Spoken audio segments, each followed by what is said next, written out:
Arch elitists. We've all met them, unfortunately. They are relatively common to find among any Linux community. They make themselves pretty obvious and easy to spot, given that they are typically attention whores.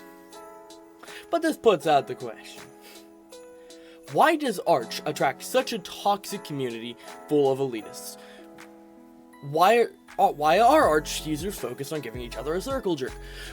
What does RTFM mean? All of that unpacked today on why Arch users are so damn toxic. Roll the intro. Let's start with an easy one. What does RTFM mean? Well, RTFM is an abbreviation for Read the Fucking Manual. Easy enough. That's exactly where it is. And that's also where the root of our problem with why Arch users are toxic. But this RTFM is the first hallmark of Arch elitists. They will constantly tell you anytime you ask for any type of support to just read the manual. They won't offer you help. They won't tell you what part of the manual to read. They'll just tell you to go read the manual. Some people don't even know where the manual is. But first, what is the manual? Obviously, it's an Arch elitist's holy text. It is their religious doctrine in a book. Pretend this blank piece of paper is the Arch manual. Alright, this is their holy text. And it's what they will live and die by and tell you to constantly go read anytime you need help. However, this also takes us to why Arch Linux users feel superior to each other.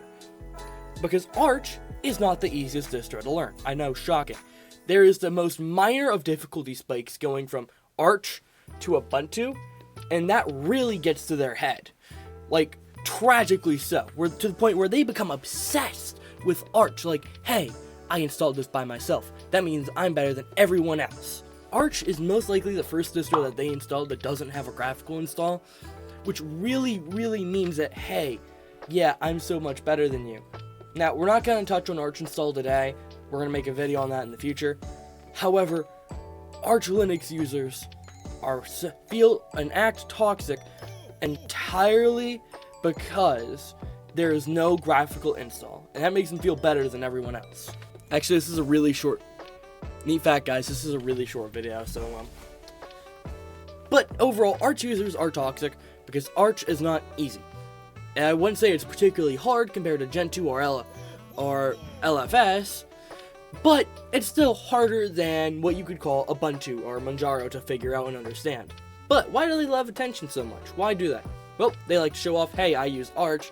Yeah, I'm very proud of myself. They're very prideful people, after all. And unlike Gen 2 users or LFS users, they don't have anything to do to occupy their time, so they're just gonna waste yours. So, how do you interact with an Arch elitist successfully? You don't. Don't talk to them. They're mean. It is a waste of your time. Genuine thing. The second you see someone I use Arch, by the way, in a serious connotation, you just stop talking to them. It will help you just form and bond in the community, and you'll genuinely be very happy. I'm not lying. This is just a full honest piece of advice. The block and ignore button are very useful. Like, trust me, I have a lot of people blocked for this exact reason, and I am typically a very happy person. But there we have it. There's my theory on why Arch users are toxic. Slightly harder than Ubuntu, so they think they're better than everyone else, when in reality, they're just annoying. At most, okay, here, I'll tell you this. Assume that they are 12, and just ignore them because of it. Oftentimes, it's what it is, given just how Arch users are. Yeah, that's it. That's all for the day. Merry Christmas, everyone. This was recorded in December. So, celebrate Christmas and go be merry.